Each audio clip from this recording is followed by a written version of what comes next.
don't let your fear specifically your fear of failure control your thought process. Everybody's going to have fear. There's nothing I can do or tell you to not be fearful. You're going to be fearful, but just don't let that control your thought process. Don't base all of your life or business decisions on your fear. Don't go get married because you feel like if I don't get married soon, I'm never going to get married. That is a massive mistake. And don't fear the consequences of starting a business and just say, all these things can go wrong. Okay. You are framing this conversation entirely incorrectly. So don't let failure control you. There's a million things you can do, to work around all of those things, but don't let the failure guide your decision-making paradigm.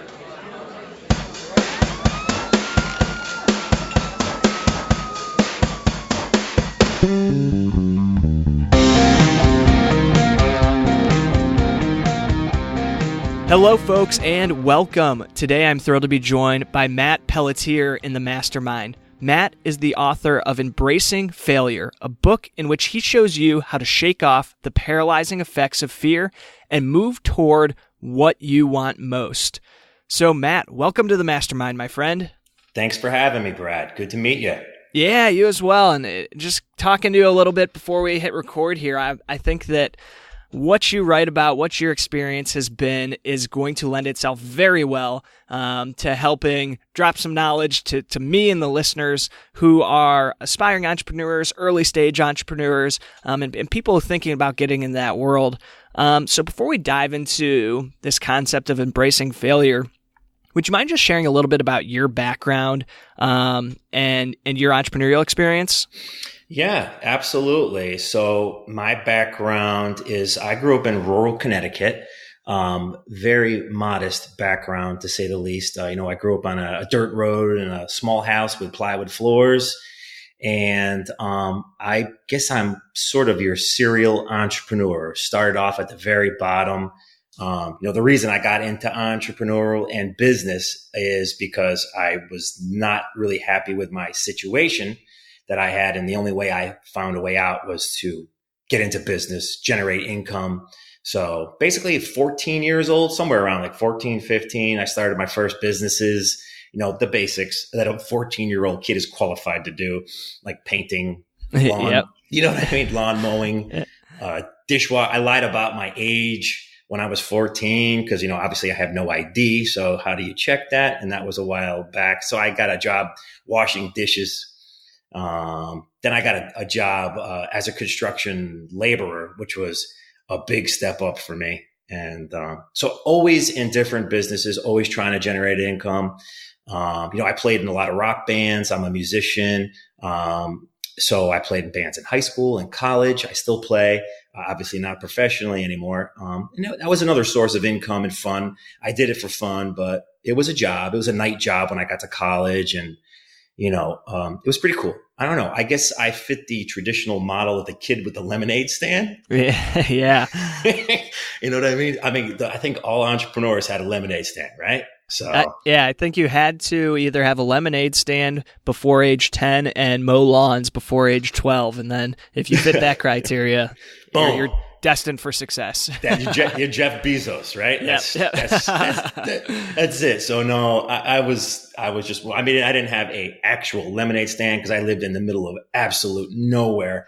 Your one customer a day wouldn't pay for the costs of the product. Right. And that would be like trying to sell snow plows in Jamaica. That would have been along that business, business plan. So, but it was, that was basically what I did. And I learned humility at a very young age from a lot of those experiences, like, playing in rock bands, in crowded bars at 19 in front of very hostile crowds, teaches you humility. So, it's those are the things that mold you. And that's what molded me too. So beautiful. And then what led into sort of your business ownership career down the road after getting out of college and working as a construction laborer and those type of things?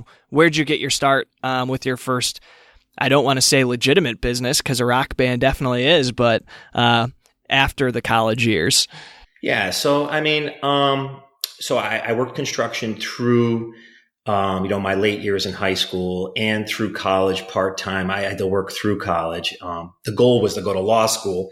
I got, completed my undergraduate and then quickly realized that law school is not for me. So I had like no place to stay and no place to live, and I needed money, and food was a very, high importance to me at the time. So I just fell back into immediately what I did best, and that was construction. Business was busy in this region at the time, and so I fell back into it, and just made it my career since then. I just slowly built it up. My brothers were in the business. We became partners a few years later, and it became a thriving business. So I was very fortunate. So then where did the idea come up to write a book about failure? Well, so my greatest common denominators I've found in life were, and the greatest obstacles I had were the great failures that I had, starting with nothing and having really nothing to fall back on is a very stressful situation. And, the whole concept of failure was inspired by multiple different sources. It started, my sons were born, and I'm saying to myself, oh, this is the greatest thing. I don't know if you have kids. Do you have kids? I do not at this point. Okay. Well, and that was a game changer. My youngest son just turned 15 and my oldest just turned 17. And, when they were born, it was, very emotional, inspiring, motivational, more so than anything. And I said to myself, boy, I've had so many difficult setbacks. I just want better for these guys. I mean, I don't want to save them from the world, but I want to give them my information. What if anything ever happened to me and I wouldn't be able to tell them, this is what's going to happen. You're going to face all kinds of fear and obstacles and pain. And I guarantee you, but I have some solutions, some strategies that I can share with you. And I'm like, okay. So I wrote them a letter when they were born, both of them. And then I wrote him another letter a few years later saying, hey, look, I got some information I got to share with you. And then it morphed into, why am I just telling your kids all of these tips and secrets? Why don't you tell everybody? Is this like a secret? So I said, that's a good point. So I started doing some more research, and it turned into like a letter to myself 25 years ago. I'm saying to myself, it then morphed into like, boy, if I only someone wrote me a letter 25 years ago and told me all of these things are going to be okay. And this is what you need to expect. And this is what you have to do. Life would have been so much easier. And so it developed into that. That's like almost like a manifesto to myself 25 years ago. I mean, it's a call to action, but it really was inspired from a letter to myself and my son saying, look you're going to get through this. Just keep pressing forward. I guarantee that this is going to be okay, and that's what it is. So I don't know if you ever heard of a book called The Happiness Equation. It's by a guy named Neil Pasricha.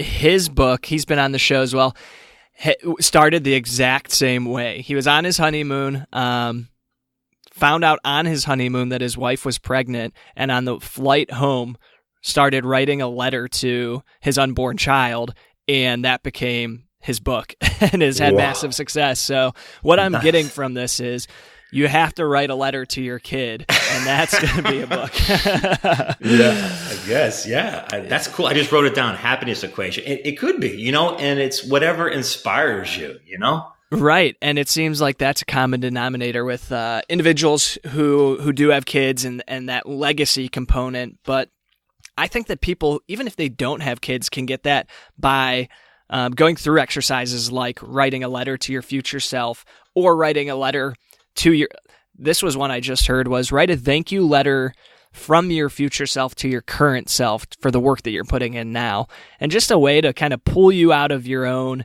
head and your own situation to think about what's really important. However you might be able to get to that. But so with those letters you wrote and what ended up turning into eventually the Embracing Failure book, what was there are there any stories in there that really sparked this idea of like a time that you failed and the impact it had on you? Or is it a collection of stories? Or is there one or two that you might want to share? There's a collection of stories. So our business is commercial construction management and real estate development. And what we do is very failure driven. What I mean by that is, we work on a lot of large projects, and to be honest, we don't get the majority of them. We fail a lot. We work really hard. We compete with a lot of different operators in our region, and we fail a lot. And you learn from that. It's like, it really makes you resilient. And, my career and my life has made you resilient. If I punch you in the face every day, for the next 20 years, after 20 years, you're like, you don't even feel like you're getting punched. It's just like, I can handle it. So, but there's been some interesting stories, back in '08 when the market crashed, and it did. Some of your listeners, were working then. Some of them were maybe still in school or whatever, but we were all affected by it. And my two partners I had back then, retired. They were my older brothers and said, okay, we're done. Business is done. We're moving. And, I had a young wife and two very young sons. And here I am buying out partners and, starting from scratch almost, and, very, very stressful situation.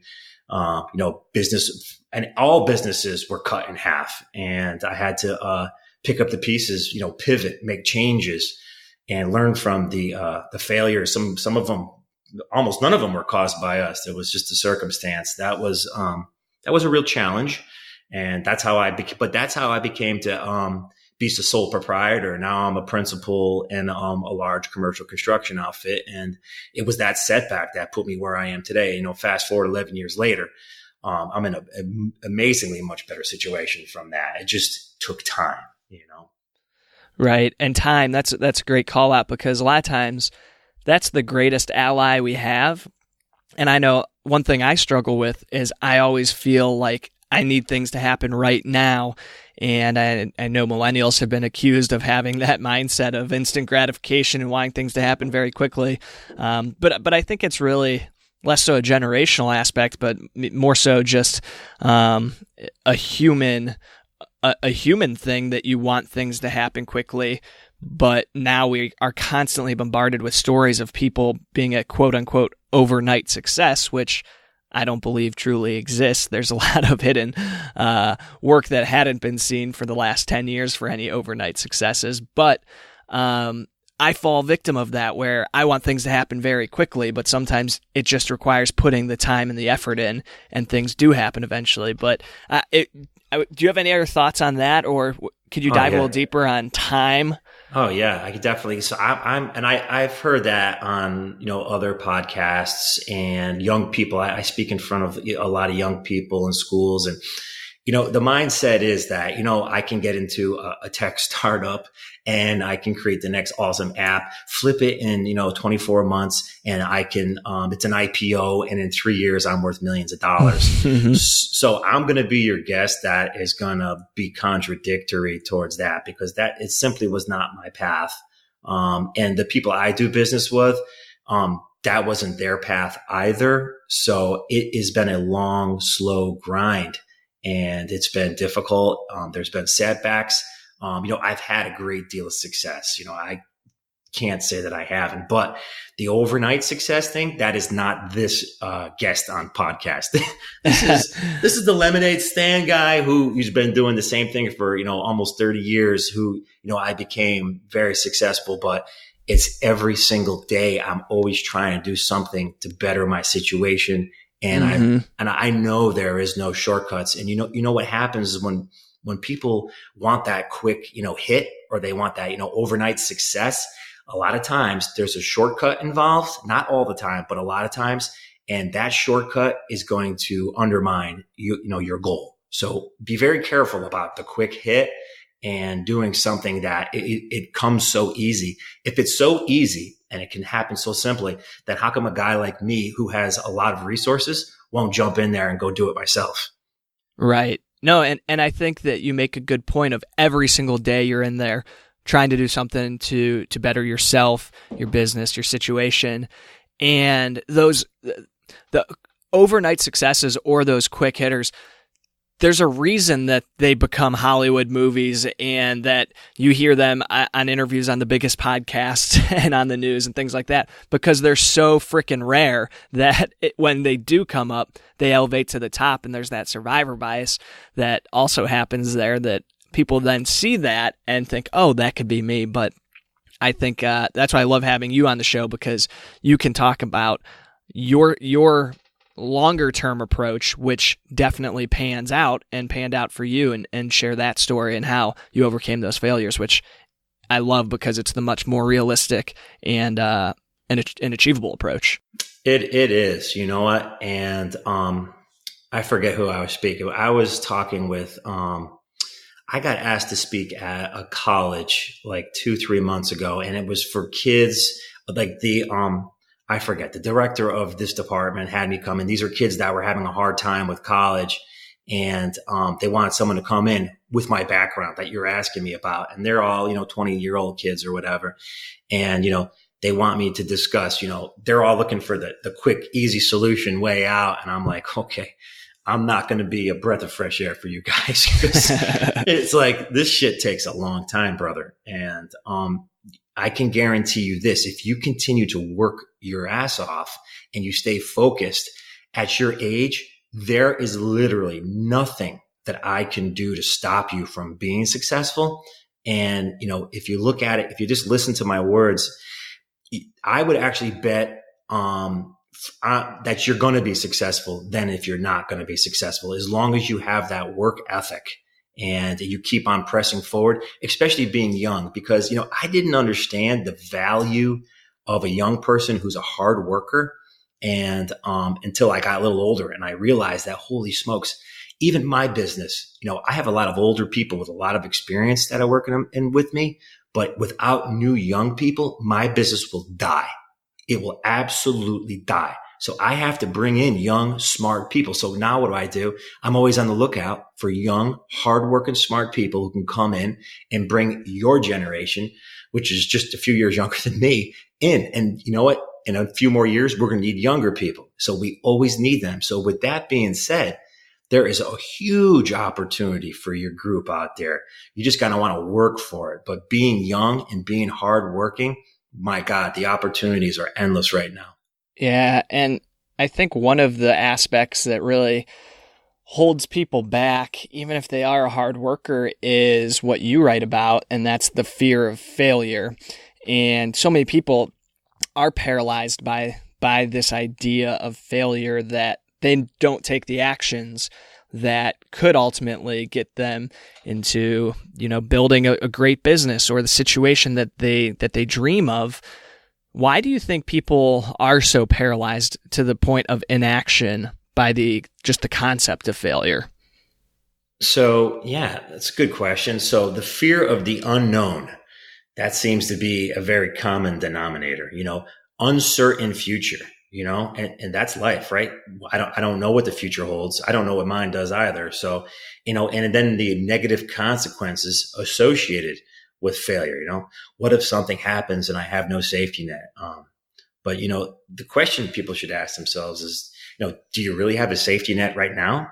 What you're doing? I mean, you may think you do, but I submit, no, you have no safety net. So you need to do something. People crave certainty in life, with everything you do. You want to be certain the woman you marry is the right one. You want to be certain that the business I start is going to be successful, but unfortunately life is uncertain. And the sooner that you realize that, the more life will start to make sense, and then people always ask, what will others think of me, if I fail or if I'm awkward, and the answer needs to get into your brain. Who cares? Who cares what anybody else thinks? Just you. You're the only one that matters. And that's what you need to understand. Right. And how can listeners, because if you look at it with that perspective and also reframe it as an opportunity, because other people will, if you're feeling that fear, other people are also feeling the same fear. They may let that hold them back, but if you can push through that and go on to create the business you're thinking of or chase the opportunity that you have in mind, that fear that holds other other people back becomes your ally because you're willing to push through that to achieve those things. So how can listeners really embrace failure as as the title of your book suggests? Right. So, the best way to, embracing failure is kind of like a sarcastic comment. Who embraces failure? I mean, Jesus, it's like, just like kicking yourself in the face, if that were possible, or punching yourself. It's like nobody embraces, failure by just the way the words go. But you need to learn that it's a part of life and business. So you're going to have to cozy up with it and just deal with it. Because if you want to leave your couch, then you're going to have to learn about failure, because it's the only path to success.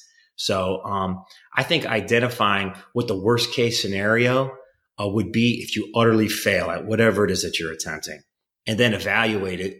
Is it really as bad as you perceive? That's a great place to start, And then if you realize, what's going on in your head, you get butterflies in your stomach, and you're second guessing yourself and you start procrastinating, you have to remember that fear is your monkey brain trying to protect you. So you need to outsmart it. I can't throw you out of the world. If everything goes wrong in your life, no matter what happens, I can't throw you out of the world.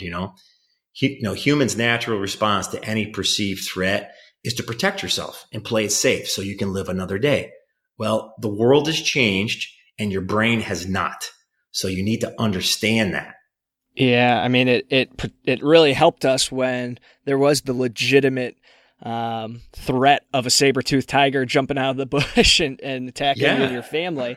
And that's where that survival instinct of fear really played an important role. And it still does for things of that nature, things that actually threaten your physical existence or your safety. But it kicks in when we're just thinking about, I liked how you said it earlier, the fear of the unknown. And we have this fear of potential things that could happen down the road that hold us back. And yeah, when that was a key contributor to our survival as a species, we needed that, and we needed to be able to really lean into that fear and be able to let it dictate our actions. But now we're living in a world where you can pretty often walk out to the end of your driveway or take a stroll on the beach like you mentioned you did this morning and not worry about some monster coming after you. So right. It's the truth. Yeah. So I mean, but you have to acknowledge it, understand it, that you're gonna feel that. I mean, I still feel that way to this day. And there's some things that you can do to help disrupt your way of thinking, change your pattern. I'm not saying to be reckless, and we should probably be clear. I would never condone anybody doing some reckless behavior just to try to break your fear of something. That's just called stupid. That's not breaking fear. But risk must be taken. Confidence is huge. So just getting yourself out of your comfort zone is good. Like, I don't do podcasts every day. I'm not a guest. I mean, I do podcasts, but you definitely, make me get out of my comfort zone. So I'm like, okay, fine, I'll go do this. This will help shake it up for me a little bit, Yeah. So I like that concept. There's one that Tim Ferriss talks about of going into a coffee shop, even a Starbucks, and asking for 10% off when you go to check out. And there's a good chance they won't give it to you, but they might. And what's the downside? There really isn't any, but it forces you. That's an uncomfortable thing to do. Like, nobody does that. They're going to look at you weird, and going to know that. So I love the idea of making these small behaviors to get out of your comfort zone. It is. And, those are good exercises. I heard him speak about that too. And, those are small exercises that you can do, and it'll get you, out of your comfort zone. I try to do it every day. When I'm in like a busy place and this and that, I'll always hold the door for everybody just to see what kind of reaction it'll get. I mean, I'll hold the door for 10 people and it looks stupid, but I just want to see the reaction. And you know what? And it'll disrupt their pattern, and they'll look at you like, well, thank you. Right. But you don't have to hold it. I'm like, no, I'm just holding the door for you, man. It's no big deal. They're like, oh, and it just disrupts people's thinking. And I like to see the responses, and it usually gets them to say something or whatever. So there's a million things that you can do. Yeah. And besides getting out of your comfort zone, you mentioned that there's other things that you can do to change your behaviors, to become, obviously nobody's going to stop being afraid or experiencing, that fear, but are there other things that you suggest people do to become more comfortable, with risk, or other ways to evaluate risk that make it a little bit easier to stomach? Well, you're always, whenever you're putting yourself into a risk environment, there always is going to be the fear of consequences. So there are habits that you can put yourself into. The better your habits, the better your opportunities or your chances of success are going to be. In the book, I go through a whole ton of different habits that you can do. Being prepared. If you wake up early, that's great. Exercising, having, good health. Every single person I know who is of any level of success has a great deal of things in common. They all work out. None of them smoke. None of them drink too much. All of them sleep. All of them work their butts off. All of them read a ton about their given topic. So those are good things that help develop confidence and give you the skills that you need. But there's a ton of different things. And I think a big one I've come up with is, the different mindsets of different people and your ability to actually identify them so that you can put them into categories so you know how to speak with them, and also help yourself put yourself into the correct mindset. And in the book, I talk about a scarcity mindset and an abundant mindset. Those are two big topics. Yeah, let's go into that a little bit. So can you give us a high-level overview of what the difference between those two are? Yeah, so like the basics. So all of us know both kinds of people in the world. So a scarcity mindset is basically like the prototypical thinking of a person who's always fearful of consequences and has no ability to create a future for themselves. They spend 2 hours cutting coupons to save $10 instead of spending 2 hours trying to figure out a way to generate more income.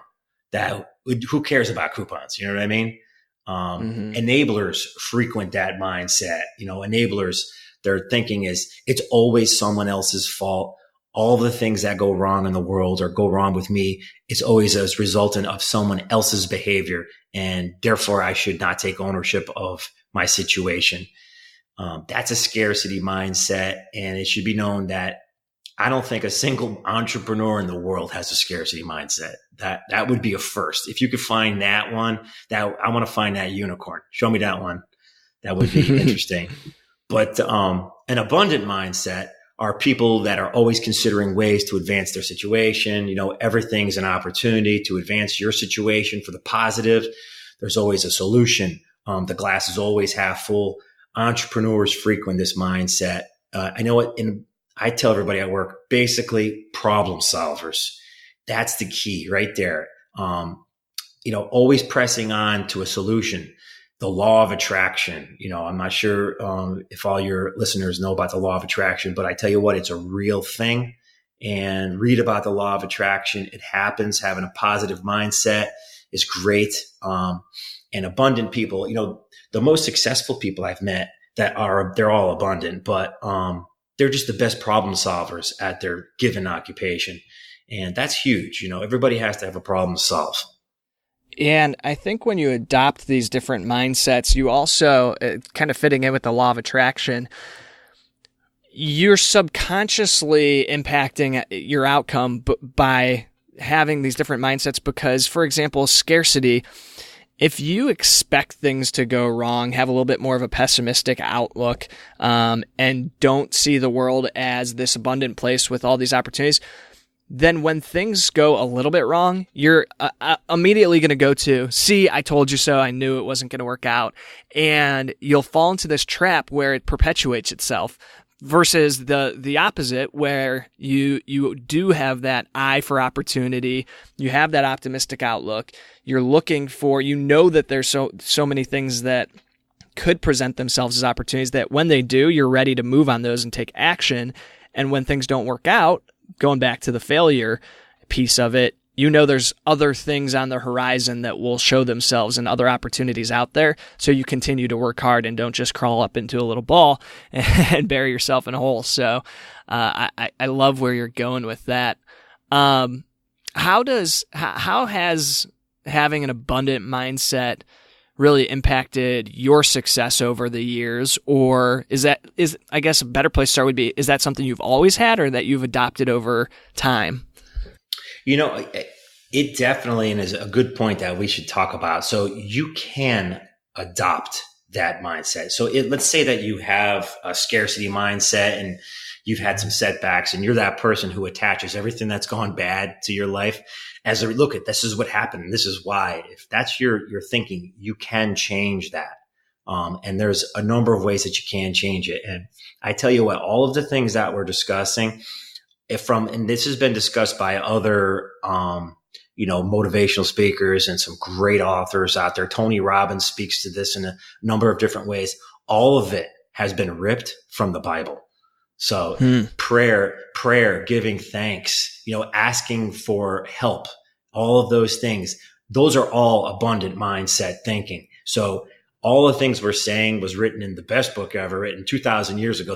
I should say the best-selling book ever. It's the number one bestseller of all time. Right. Not of just last week, but of all time. But a lot of that stuff, can be immediately pulled from there. And, all of that, if you're constantly praying, asking for help to whatever your God is, giving thanks and asking for help and support, you'll find that things will attach themselves to you because you carry those throughout your day.